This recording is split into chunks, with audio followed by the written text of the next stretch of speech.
Okay, so this video is to just explain to you a little bit about how the drug heroin affects the body's central nervous system. If we think back to our nerves topic, we looked at how various stimuli can be detected by the nervous system. So if we have pain receptors, for example, which are the receptors that are relevant to heroin, pain receptors will result in the presence of a pain stimulus. They'll result in an action potential being generated along a sensory neuron.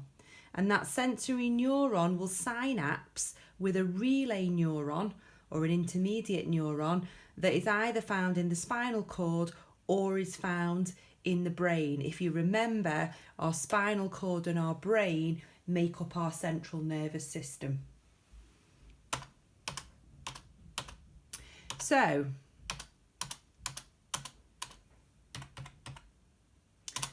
what happens when we expose ourselves to pain, the stimulus of pain? Well, normally what would happen in the body, we would have a pain receptor somewhere in the body, and in the presence of the pain stimulus, that would generate an action potential in our sensory neuron. Now, this represents here the very end of our sensory neuron, represents our synaptic knob, and this whole diagram represents the synapse that is made between our sensory neuron and our relay neuron. And if we think back to what happens at a synapse, when an action potential reaches the end of the neuron, vesicles containing neurotransmitters will be stimulated by that action potential to move and fuse with the presynaptic membrane. Now, in this instance, when we're thinking about a pain response, the chemical that's found within the vesicle is a chemical called substance P. So when our action potential reaches the synaptic knob of our sensory neuron, it causes these vesicles to move and fuse with the presynaptic membrane and will release substance P into the synaptic cleft, where substance P will diffuse across the synapse and will bind to specific and complementary receptors on the relay neuron. And they will be specific and complementary in shape to the shape of substance P. Once the substance P binds to these receptors on the relay neuron, that results in depolarization of the relay neuron and an action potential which will be generated, which the brain will then interpret as coming from a pain receptor. So it will interpret this as pain. Now, sometimes what happens in response to stress or a severe trauma, our body will automatically release its own natural painkillers called enkephalins.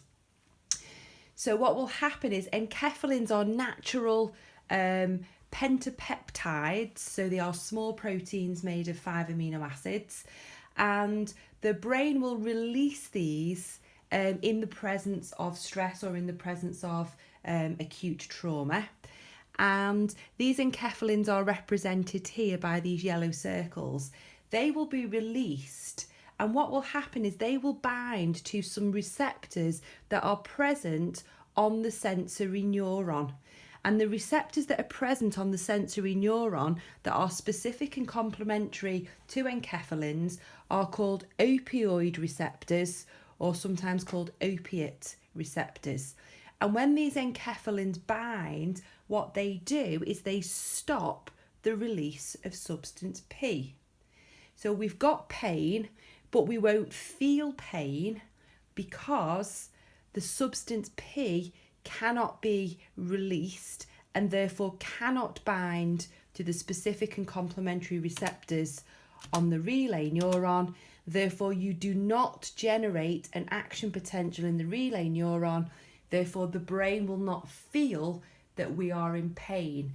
The pain stimulus is still there, but we don't feel it. These enkephalins are very similar to another molecule called endorphins, which are released during exercise. So this is a natural process that takes place in the body.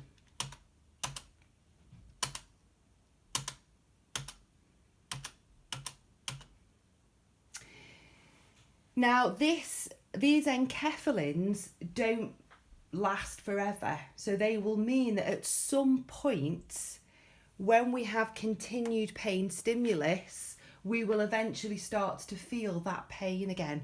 And this is because once the enkephalins have bound to the opioid receptor and they are stopping the pain response, they will only last for a short period of time before they are broken down.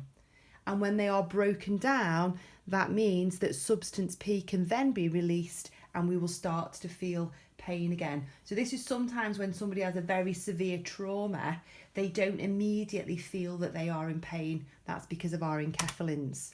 So what's the role of heroin in all of this? Well, heroin is an opioid drug, and it has a very similar shape to the naturally occurring enkephalins. So in somebody who takes heroin, when they ingest the heroin will bind to these opiate receptors on our sensory neuron, and they will therefore prevent the release of substance P, because your heroin has a similar shape to the enkephalin. It does not have a similar shape to the receptor. It has a similar shape to the enkephalin. It does not have the same shape as the enkephalin. It is just similar. So the binding of heroin will prevent a person feeling pain. So this was why heroin and different opioids were originally invented to act as painkillers. Now we know that a side effect of the heroin will be that it also induces this rush or this euphoria or this peaceful feeling, and this is why this drug is exploited as an illegal drug by heroin addicts for the euphoria and the rush that they experience.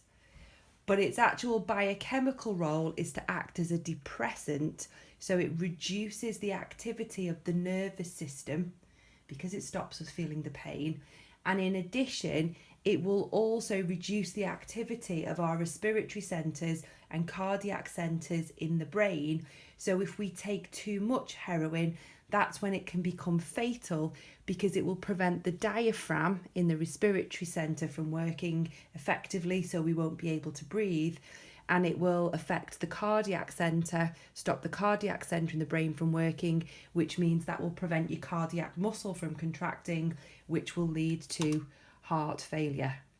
You can go through the rest of this PowerPoint and have a look at the effect of heroin on behaviour and use this to complete the additional worksheet that's been set.